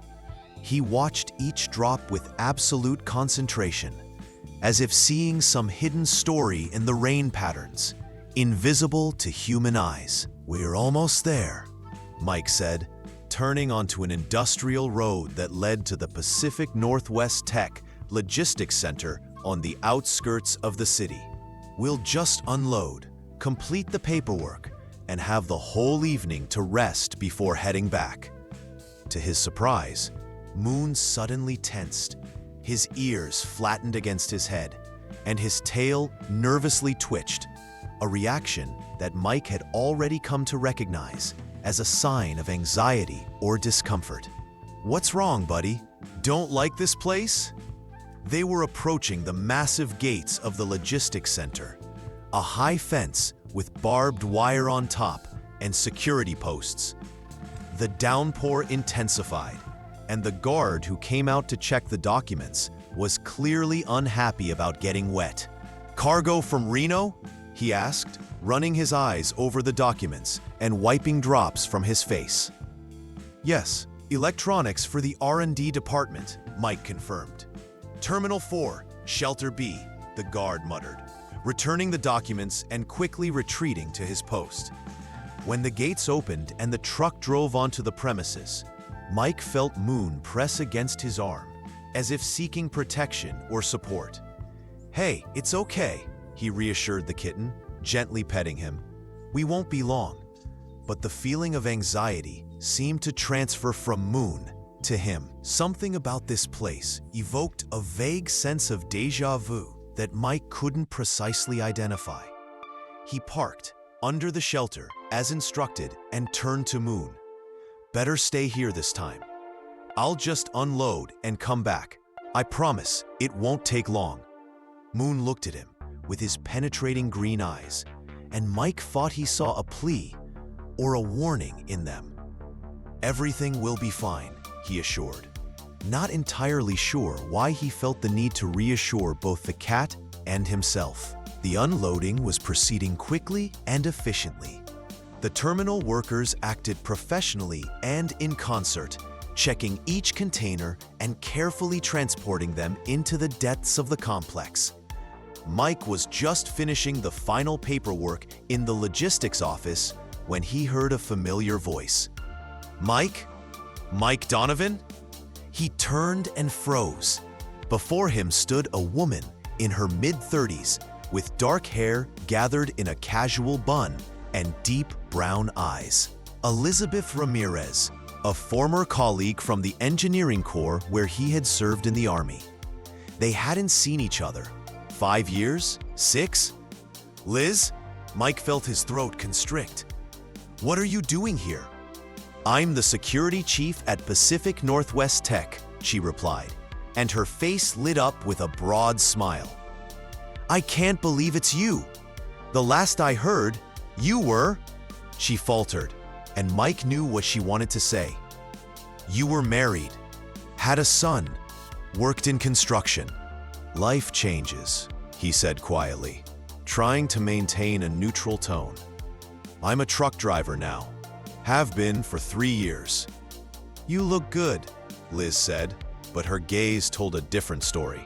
She saw the fatigue on his face, the gray that had crept into his hair, the wrinkles that had grown deeper and harsher. Listen, I'm just finishing my shift. Maybe we could grab a coffee, talk? Mike felt everything inside him tighten. Liz was a part of his past life. Life before the accident. Life when he was still whole. The prospect of talking with her, the necessity of Mike sighed. Yes, he had disappeared. Deliberately cut out of his life everyone who knew him before. It was easier to create a new version of himself. Silent, detached, solitary. All right, he finally agreed. 1 coffee. They sat in a small coffee shop not far from the logistics center. The windows had fogged up from the temperature difference, creating an illusion of separation from the rest of the world. The rain still drummed on the roof, creating a soothing background noise. So you're now guarding high-tech gadgets, Mike said, trying to start with something neutral. Yes, Liz nodded. After the army, I went into the private security sector. Turns out my skills are quite in demand. And you, a truck driver? I never would have thought. It allows me not to be in one place, Mike replied, turning the cup in his hands. To move, not to settle down. Liz carefully placed her hand on his. Mike, I'm so sorry about Sarah and Alex. I tried to make it to the funeral, but I was on an assignment abroad. When I returned, you had already left town. Mike felt something inside him flinch at the simple mention of their names. For 3 years, he had avoided talking about them, avoided even thinking about them. But now, sitting across from Liz, he realized that the escape hadn't helped heal the wound. It had just allowed him not to look at it. It happened, he said quietly. Are you still in touch with anyone from our group? She asked carefully. No, Mike shook his head. Moving on, you know? New life. I understand, Liz nodded, but it was clear she didn't really understand. And how are you yourself? Where do you live when you're not on the road? I have a small house in Montana, Mike replied, not adding that the house stood mostly empty, that he visited it only a few times a year to check if the roof was leaking, and that all his personal belongings fit into one bag that he kept in the truck. Montana? Beautiful places, Liz smiled. And are you alone? I mean, is there someone? Mike felt himself blushing. I have a cat now.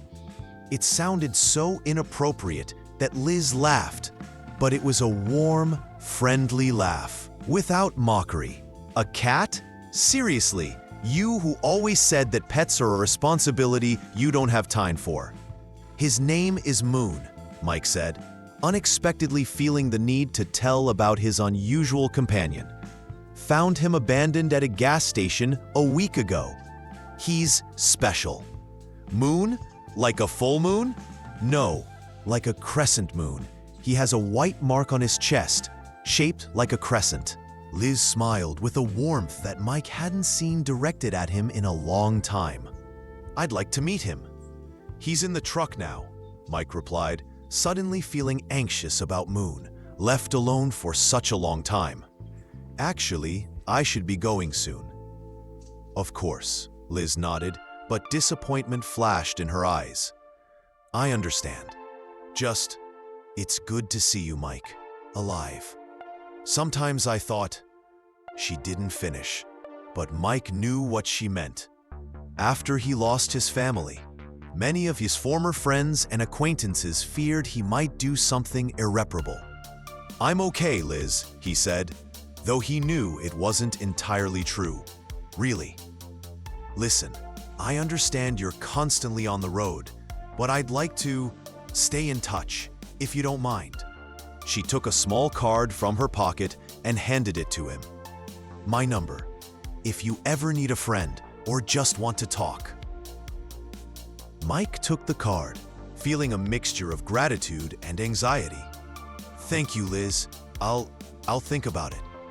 When they said goodbye outside the coffee shop, Liz unexpectedly hugged him, quickly but tightly. "Take care of yourself, Mike Donovan, and your mysterious Moon as well." Moon was agitated when Mike finally returned to the truck. The kitten darted toward him, pitifully meowing and trying to climb into his arms. "Hey, little one, everything's okay," Mike soothed him, taking the trembling body in his arms. "Sorry I was late. Met an old friend." He sat in a chair and held Moon against his chest, feeling his own heart beating faster from unusual excitement. The meeting with Liz had affected him more than he expected, as if it had opened a door to the past that he had so diligently tried to forget. "You know, I used to be a different person," he said quietly, stroking Moon, feeling him gradually calming down. "Had a family, friends, plans for the future." Moon raised his head and looked at him with his unusual eyes, as if encouraging him to continue. "Sarah and I met in college. She was vibrant, couldn't sit still, always had ideas, projects." Mike felt how difficult it was for him to speak, but simultaneously, as if a dam had burst, the words flowed from him on their own. She worked as an architect, had her own small firm. Alex was more like her, energetic, curious about everything. He was 7 when... Mike faltered, unable to continue. Moon softly purred, rubbing his head against his chin, and this simple feeling of warmth and support helped him calm down. "We were returning home from vacation. It was night, rain, like today. A truck that was driving in front of us suddenly lost traction. The trailer spun. I saw it as if in slow motion, but couldn't do anything." His voice broke. Moon continued to purr quietly, his paws gently kneading Mike's chest, as if massaging his painful heart. "I woke up in the hospital. They performed 4 surgeries on me. Said I was lucky. Survived an accident where 5 people died." Mike smiled bitterly. "Lucky." He fell silent, staring into the rainy curtain beyond the windshield. The drops streaming down the glass mixed into patterns reminiscent of tears, those he wouldn't allow himself to shed all these years. "I didn't go to our house after the funeral. Just couldn't. Sold the house through an agent without going inside. Decided to start a new life, not look back. Thought if I was constantly in motion, the pain wouldn't catch up with me." Moon pressed against his face, and Mike felt his cheeks were wet. He was crying without noticing it himself, for the first time in 3 years. "But it catches up, doesn't it?" Mike whispered, wiping away tears. "Wherever I go, the pain is always with me." Moon pulled away and looked him straight in the eyes. There was something in this gaze, wisdom, compassion, understanding that seemed impossible for an ordinary animal. And suddenly, Mike felt a little lighter, as if he had shed a part of the heavy burden he had carried with him all these years. "Thank you for listening," he said, gently scratching the cat under the chin. "I think I needed to talk to someone for a long time."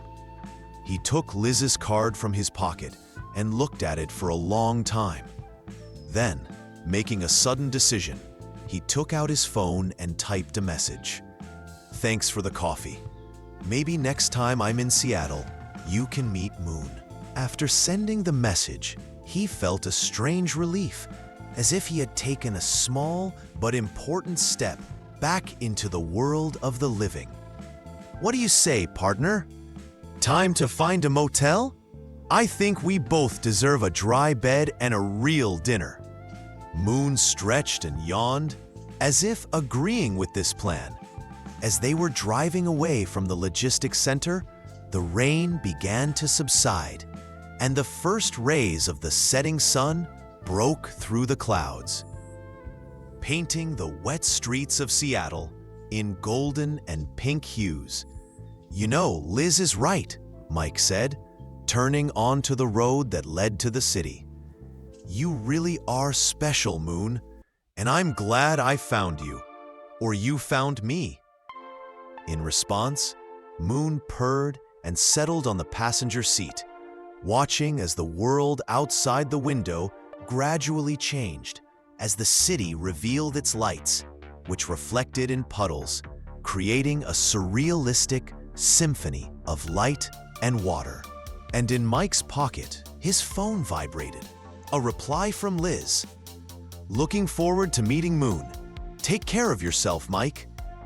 A small ray of hope, as fragile as the sunlight breaking through the clouds, but sufficient to illuminate the path forward. $35, $36, $41. The cashier's voice pulled Mike out of his reverie. He had recently begun to notice how often he immersed himself in his own thoughts, abstracting from the surrounding world. "I'm sorry." He extended the bills across the counter and glanced out the window at his truck, parked beneath tall pines. Moon sat on the dashboard, watching the gas station through the window. Even from here, Mike could see how the kitten slightly turned his head, tracking every movement of the visitors. The small gas station in western Montana was the last before the turn onto the dirt road that led to his house. 3 years ago, he had bought this small plot with a cabin almost by accident. He just needed somewhere to register, somewhere to store the few possessions he didn't want to take with him on the road. He wouldn't even call it a home, more like a mailbox and storage space. But today was different. Today he was driving home. "Your cat?" the cashier asked, looking out the window. "I rarely see truckers keeping cats." "Yes," Mike replied, suddenly feeling a surge of pride. "His name is Moon." "Nice name," the woman smiled. "I'm Sheila, by the way. Are you local?" Mike hesitated. "Theoretically, yes. I have a house 20 miles from here, near Deep Lake. But I've rarely been there." "Oh, I know that area. Beautiful place," Sheila nodded. "My brother sometimes fishes on that lake." Mike took his purchases, simple groceries to last the first few days, cleaning supplies, and a small bouquet of wildflowers that he had bought impulsively, thinking that the house had stood empty for too long and needed something living. "Thank you," he said, heading for the exit. "Come again," Sheila called after him, "and bring Moon." When they returned to the road, the familiar Montana landscape unfolded before them. Endless blue sky offset by mountain peaks on the horizon, emerald coniferous forests descending down slopes, and tall grass in the fields swaying in the breeze. "Almost there, little one," Mike said, glancing at Moon, who had now moved from the dashboard to the passenger seat, where he sat tensely, as if sensing that something important awaited them. When, 20 minutes later, Mike turned onto the narrow dirt road that wound between pines, he felt his heart beating faster. It had been almost 6 months since his last visit. He had stopped by just to check the house after a heavy snowfall, stayed one night, and left again. But this time was different. After the conversation with Liz in Seattle, something had changed inside him. On the way home, he had made a decision, not fully realizing its depth. He was going to stay. Not forever, perhaps, but longer than a few days. He had taken a 3-month leave from the transportation company, explaining that he needed time for personal matters.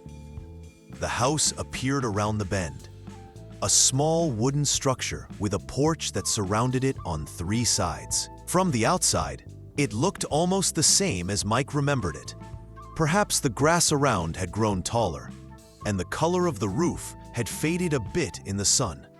But overall, the house stood solid, waiting for its inhabitants. "Well, here we are, Moon," Mike said, stopping the truck and turning off the engine. "This is our home, at least for a while."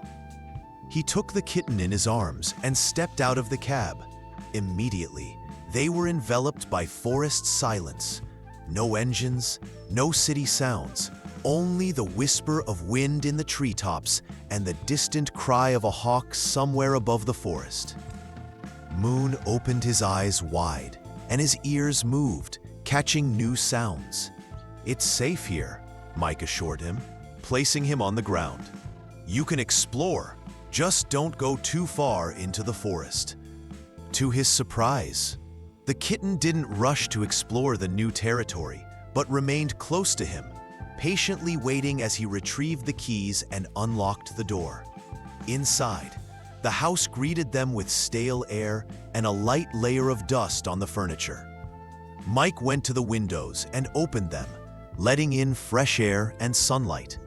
Moon carefully walked around the room, sniffing each corner, each object, as if compiling a map of the new place in his feline memory.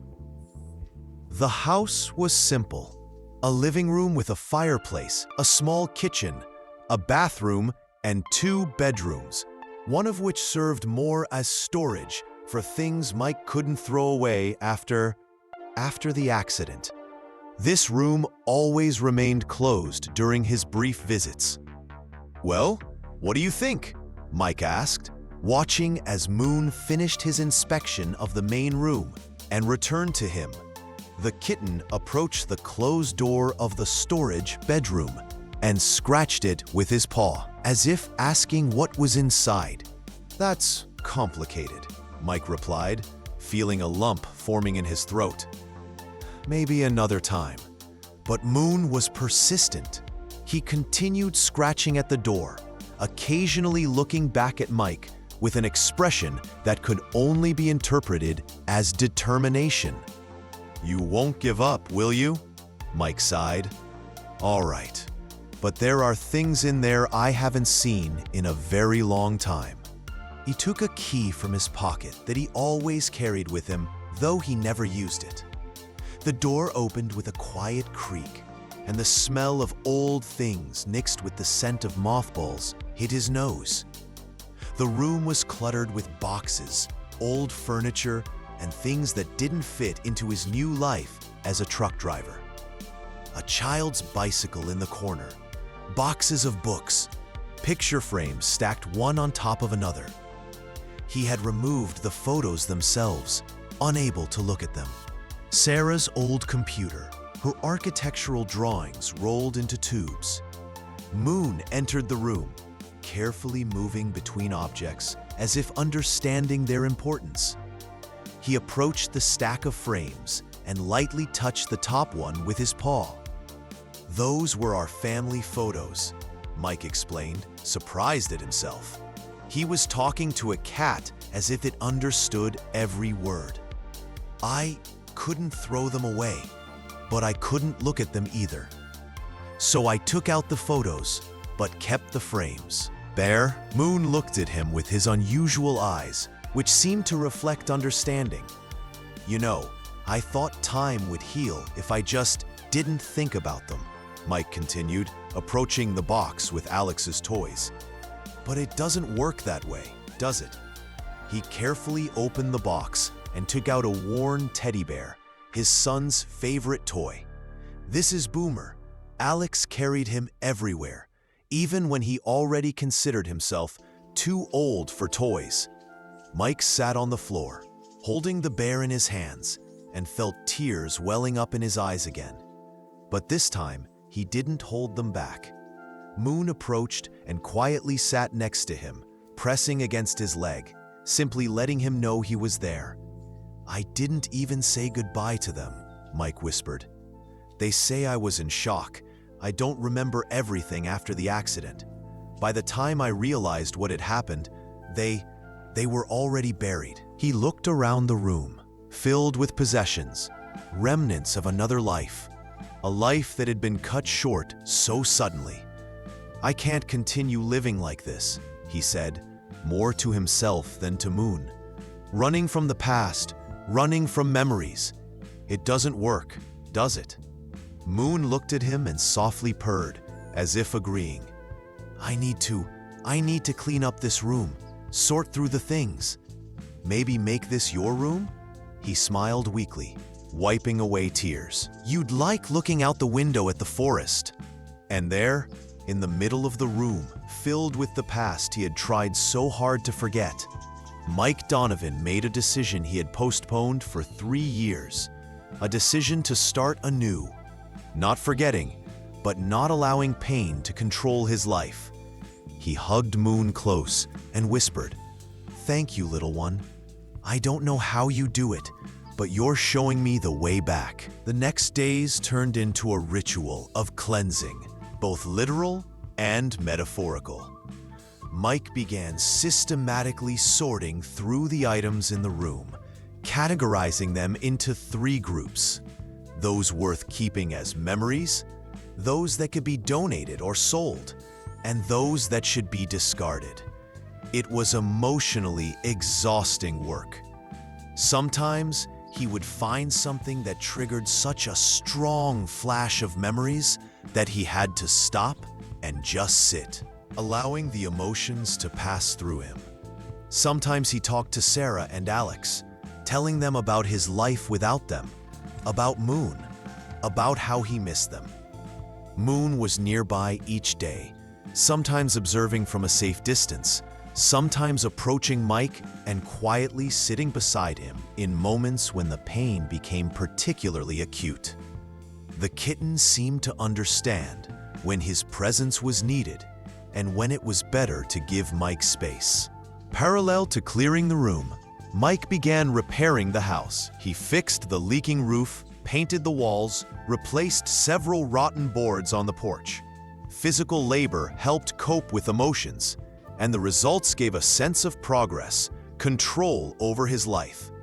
One evening, almost a week after their arrival, Mike sat on the porch, watching the sunset. Moon settled on the railing, also enchanted, observing as the sky painted itself in shades of orange and pink. "You know, for the first time in 3 years, I feel at home," Mike said, sipping hot tea. "Strangely, I think they would approve. Sarah and Alex, they would want me to move on." Moon turned his head and looked at him, the last rays of the sun reflecting in his green eyes. "And I think they would have loved you," Mike added with a slight smile. "Especially Alex. He always wanted a cat, but Sarah had a mild allergy." They sat in silence until the sun completely disappeared below the horizon and the first stars appeared in the darkening sky. Then Mike heard the sound of a car approaching the house, an unusual sound in this remote place.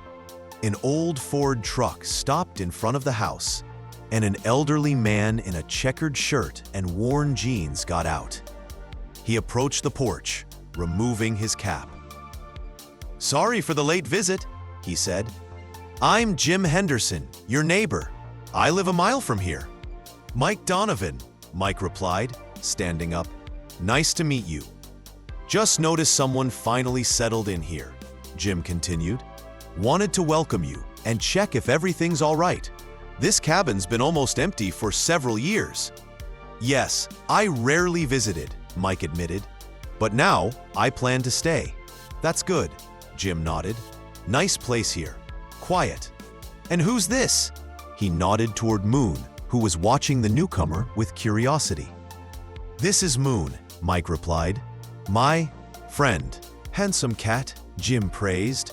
Listen, I was thinking. My wife baked an apple pie. Too much for just the two of us. Maybe you'd come over for dinner tomorrow? Meet Martha. She'd be glad to have a new neighbor. Mike hesitated. Just a week ago, he would have declined, citing busyness or fatigue. But now, after all the changes of the past days, after the conversation with Liz, after working through Sarah and Alex's belongings, thank you, Mr. Henderson. I'd be happy to come. Just Jim. The old man smiled. And bring your cat if he's not afraid of new places. Martha loves animals. After Jim left, Mike returned to the porch and sat down again, looking at the stars that now brightly shone in the dark Montana sky. Well, Moon, it seems we officially have neighbors now, he said, and his voice had a note of slight amazement. And a social life. Who would have thought? Moon purred and jumped onto his lap, curling up. Mike petted him, feeling how the warmth of the small body soothed H. You know, I'm thinking about taking up carpentry again, he said thoughtfully. That was my craft before the accident.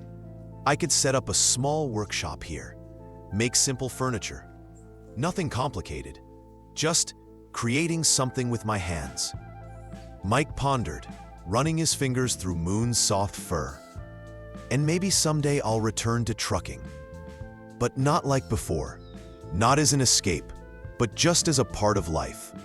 And you liked it there, didn't you? In confirmation of his words, Moon softly purred, not opening his eyes. I'm even thinking, maybe reaching out to some old friends, Mike continued. From my army unit, from my past life, maybe visiting the town where Sarah, Alex, and I lived, seeing their graves. This was a thought he had previously not allowed himself to have.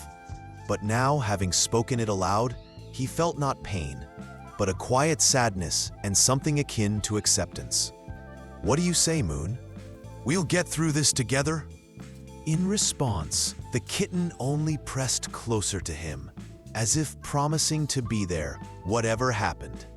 And that night, when Mike finally went to bed in the bedroom that he had cleaned and aired out for the first time in many months, with Moon curled up beside him, he felt a strange peace.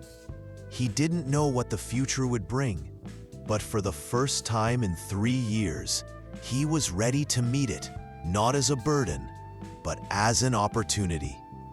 Outside the window, trees rustled, and somewhere in the forest, an owl hooted. The moon, which had risen high above the forest, cast silver light through the window, creating a pattern on the floor reminiscent of the white mark on Moon's chest. Mike watched this light until his eyes began to close, and he fell into a deep, peaceful sleep without nightmares. That night, he didn't dream of the horrors of the accident, but a quiet, peaceful dream. He stood on the shore of a lake, and someone was waiting for him on the opposite shore. He couldn't make out the face of this person, but he felt that something good awaited him, something worth moving forward for. And beside him, on his shoulder, sat Moon, pointing the way with his bright green eyes. The autumn sun of Montana flooded the kitchen with soft golden light as Mike filled his cup with freshly brewed coffee. He paused by the window, contemplating the view that had become so familiar and dear over 3 months. Pine forests descending to the glistening surface of the lake, clouds slowly drifting over distant mountain peaks. From the open window came the aroma of pine, mixed with the smell of damp earth and the first frosts. "Another beautiful day," he remarked, addressing Moon, who sat on the windowsill, eagerly watching the birds bustling around the feeder that Mike had installed a week ago. The kitten, now noticeably larger than when they first met, turned his head and emitted a short "mrrr," as if agreeing with this assessment. "We have a lot to do today, buddy," Mike continued, sipping his coffee. "Need to finish that bookshelf for Mrs. Henderson, prepare the workshop for winter, and then maybe drive into town for groceries." He took out his phone, checking messages. 2 new ones, one from Liz, who had been writing to him almost daily since his return from Seattle, and one from Ray, the president of the Road Brothers Motorcycle Club, with whom he also kept in touch. Life had changed so radically over the last 3 months that sometimes Mike couldn't believe it was happening to him. He, who had existed as a ghost for 3 years, now had friends, neighbors, something resembling a social life. He smiled, remembering his first visit to the Hendersons. Jim and Martha, the elderly couple who lived a mile from his cabin, turned out to be the kindest people he had met in a long time. They accepted him and Moon like family, invited him to dinners, shared surpluses from their garden. When Jim accidentally saw Mike repairing an old cabinet, he immediately spread the word about the new carpenter among his acquaintances, and soon Mike received several orders for furniture repair. Initially, he hesitated. His skills were a bit rusty after years of inactivity. But working with wood gradually returned to him, like a long-forgotten but deeply rooted skill. He renovated a small outbuilding behind the house, transforming it into a carpentry workshop, and began taking orders for simple furniture and repairs. Moon, always curious, became his constant companion in the workshop. The kitten loved watching Mike work, perched on a safe shelf, far from dust and tools. And when Mike completed another project, Moon would approach to inspect the finished product, as if giving his approval. "You know, I was thinking," Mike said, putting down his cup and leaning over to scratch Moon behind the ear. "Maybe at the end of the month, we could drive to Portland. Liz writes that she'll be there for a conference, and we could meet." Moon purred and rubbed his head against his hand, which Mike interpreted as a sign of agreement. He felt slight nervousness at the thought of the trip. In 3 months, he hadn't traveled further than the nearest town, enjoying the peace and consistency of his new life. But now, as internal wounds began to heal, he felt ready to return to the wider world, not escaping as before, but with an open heart and a healthy desire to live. And then, maybe. He hesitated, but continued. "Maybe we'll go to Denver, visit them. It's time." Denver was the city where he had lived with Sarah and Alex, the city he had left immediately after the funeral, vowing never to return. But now, after all the changes, after all the work on accepting his past, he finally felt he could return. Not to live in the past, but to say a proper goodbye and perhaps find another piece of peace. The workshop filled with the aroma of fresh wood and varnish. Mike was working on the final details of the bookcase from Mrs. Henderson, carving thin ornaments on the side panels. Moon, as always, watched from his shelf, sometimes falling asleep to the monotonous sounds of tools, but always waking up when Mike started a new part of the work. "I think she'll like it," Mike said, stepping back to assess the work. "Martha said she wants to put her collection of old novels here. Something tells me she'll be ordering new bookcases until the whole wall is filled." He smiled at this thought. Martha Henderson had become something of a surrogate mother to him over these months, constantly feeding him home-cooked meals, sharing advice on gardening and housekeeping, insisting that he not spend holidays alone. He resisted at first, but her warm persistence slowly melted his defensive barriers. The phone rang, interrupting his thoughts. The number was unfamiliar, which was rare. Not many people had his contact information. "Mike Donovan," he answered, wiping his hands on his work apron. "Mr. Donovan, this is Tim Bryce from Silverline Transportation Company." Mike tensed. Silverline was a competitor to the company he worked for, or more precisely, from which he was currently on extended leave. "Yes, how can I help you?" "Ray Johnson from the Road Brothers recommended I contact you," Tim explained. "He spoke highly of your skills as a truck driver, and we're currently looking for experienced drivers for special transports. Short routes, mostly within 3 or 4 states. You could work from your home in Montana, with the possibility of choosing your desired routes and schedule." Mike was impressed.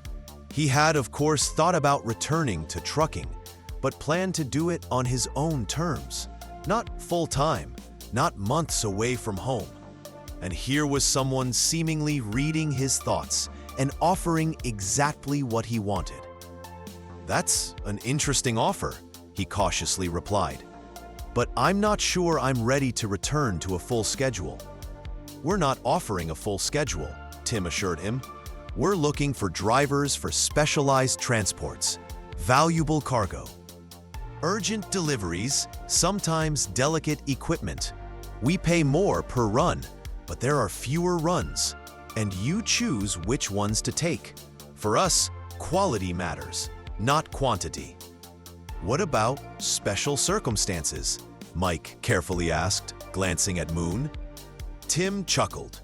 "Ray mentioned you have a cat companion. That's not a problem for us. In fact, we have several other drivers who travel with pets." After ending the call, Mike sat on a chair, feeling a strange excitement. The offer was almost ideal. The ability to continue life here, in the house that had become a true home. To engage in carpentry, which he had come to love again, but occasionally to go out on the road, which, honestly, he had also begun to miss a bit. "What do you say, Moon?" he asked, as the kitten jumped down from his shelf and approached him, rubbing against his legs. "Ready for some more adventures on the road?" "Of course, not as intense as before." Moon made a sound that could only mean enthusiasm, and Mike laughed. "I'll take that as a yes." The sun was already setting when Mike returned from town with purchases. He unloaded groceries and some household items he had bought at the local hardware store, and decided to use the last hours of daylight to walk to the lake. Moon, who had long since come to love these daily walks, willingly walked alongside, needing neither harness nor leash. He never strayed far, sometimes distracted by rustling in the bushes or a bird on a low branch, but always returning to Mike. The path to the lake had become familiar, a narrow trail winding between pines and spruces, descending to the shore, where Mike had built a small pier from several old boards.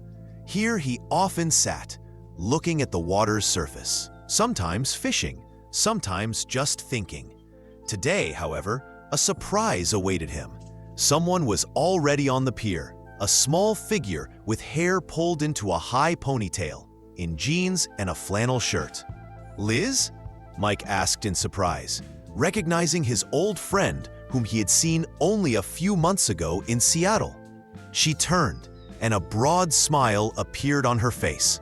"Surprise! I decided not to wait for Portland." For a moment she hesitated, then approached and hugged him tightly. Mike felt his body tense from surprise, then gradually relax. Hugs, warm human hugs, another thing he had forgotten in years of voluntary exile. "But how do you know where I live?" he asked, stepping back.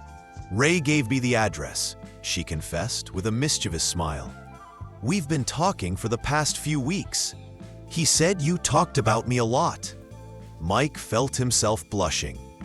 Yes, he had talked about Liz when Ray called or wrote, but he didn't think the old biker would prove so cunning.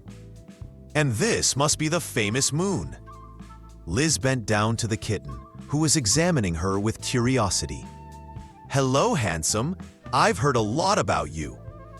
To Mike's surprise, Moon, who was usually cautious with strangers, immediately approached Liz, sniffed her hand, and then allowed himself to be petted, even purring with pleasure. "He rarely trusts strangers so quickly," Mike observed. "Maybe he senses that I'm not quite a stranger," Liz smiled. "Maybe he senses how much I've heard about him." They sat on the pier, and Liz explained that she had taken a few days off and decided to visit Mike before the conference in Portland.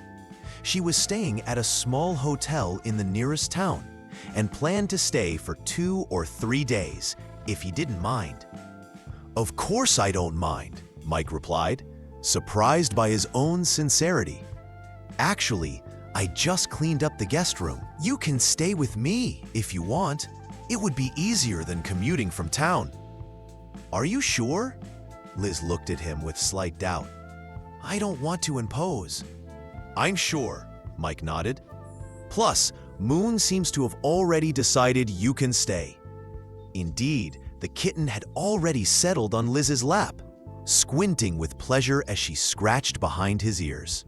They sat on the pier, talking, while the sun slowly sank behind the trees, painting the lake in golden and crimson tones. Mike told her about his new life, about the neighbors, about the carpentry workshop, about the offer from Silverline. Liz shared her news. She had received a promotion, now managing the entire security department at Pacific Northwest Tech. Traveled more than before, but still loved her job. "Now tell me all about Moon," she asked, as the kitten dozed on her lap. "How has he changed your life? Because honestly, Mike, you look like a completely different person than the man I met in Seattle." Mike pondered how to describe what had happened over these months, how to explain that a small kitten found at a gas station had become a catalyst that started the healing process after 3 years of frozen pain. "I think," he began slowly, choosing his words, "I think Moon showed me that I can still feel, that I can care for someone, that I can be needed. That life didn't end that night, along with Sarah and Alex." He paused, feeling emotions rising to his throat. "You know, I was never a religious person, but sometimes I think he appeared in my life not by accident, as if someone sent him to lead me out of darkness." Liz gently touched his hand. "I understand. Sometimes the most unexpected creatures become our saviors." They returned to the house when it was already dark. Mike prepared a simple dinner, and they ate on the porch, illuminated by the soft light of an old kerosene lamp that he liked to light in the evenings. Moon sat on the railing, watching them, occasionally purring, as if approving their conversation. Later, when Liz settled into the guest room and Mike was already preparing for bed in his bedroom, Moon jumped on the bed and looked at him with his penetrating green eyes. "What?" Mike asked, feeling as if the kitten was trying to tell him something. "Yes, I like her, but it's complicated, you know. We both have our own lives, and..." Moon tilted his head to the side, as if saying, "Who said it had to be simple?" Mike laughed and petted the kitten. "You're too wise for your age, Moon. You know?" He lay down, feeling Moon settling beside him, and pondered how strangely everything had turned out. 6 months ago, he was a lonely ghost racing down dark highways, fleeing from the pain of the past. And now he had a home, work he loved, friends, neighbors, perhaps even a new love taking root. And all this thanks to a small gray kitten with a white crescent-shaped mark, who appeared in his life that rainy night at a deserted gas station. "Thank you," he whispered as sleep began to enfold him. "Thank you for everything, Moon." In response, the kitten only pressed closer to him, purring his quiet song, which had become the sound of home, the sound of a life worth living again. The next days flew by quickly. Mike showed Liz his favorite places around the lake. They visited the Hendersons, who instantly loved Liz and invited her to come more often. He showed her his workshop and the projects he was working on. In the evenings, they sat by the fireplace, talking about the past, about army days, about people they both knew, about the future. Moon was always with them, moving from one to the other, as if ensuring both received enough attention. On the third day, as they stood on the shore of the lake, watching the morning fog slowly dissipate over the water, Liz unexpectedly asked, "So you're really going to Denver?" Mike nodded. "Yes, it's time to say a proper goodbye. Visit their graves, see old friends, maybe even go to our old house if the new owners allow." "It won't be easy," Liz remarked. "No," he agreed, "but necessary. Like the final step toward, I don't know, healing maybe? Acceptance?" Liz turned to him, and there was determination in her eyes. "I could go with you, if you want, just for support." Mike looked at her, feeling something warm spreading in his chest. "You would do that for me?" "Of course," she simply replied. "You don't have to go through this alone. What about your work? I have vacation time I haven't used, and you're more important." At this moment, Moon, who had been exploring the shoreline, returned to them and jumped onto Mike's shoulder, a position that had become his favorite spot since their days on the road. He rubbed his head against Mike's cheek, and then, to the surprise of both, weeped onto Liz's shoulder, repeating the same gesture. "See?" Liz laughed. "Even Moon thinks it's a good idea."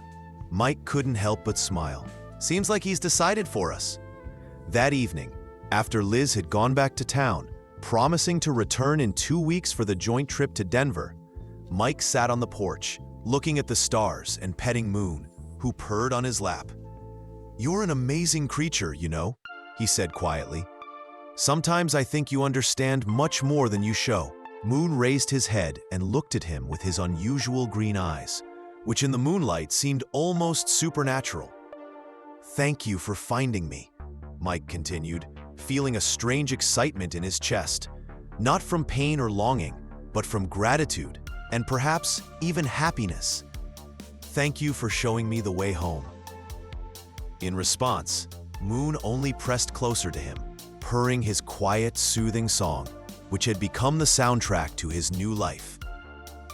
And when Mike looked at the sky, where a crescent moon shone brightly, exactly like the mark on Moon's chest, he felt a deep peace and confidence that regardless of what trials lay ahead, he would never be alone again. Because he had his friends, had Liz, had prospects for a new life, and of course, he had Moon, his silent companion, his unexpected savior, his faithful friend. And with Moon by his side, Mike Donovan was ready to meet any dawn that life had prepared for him.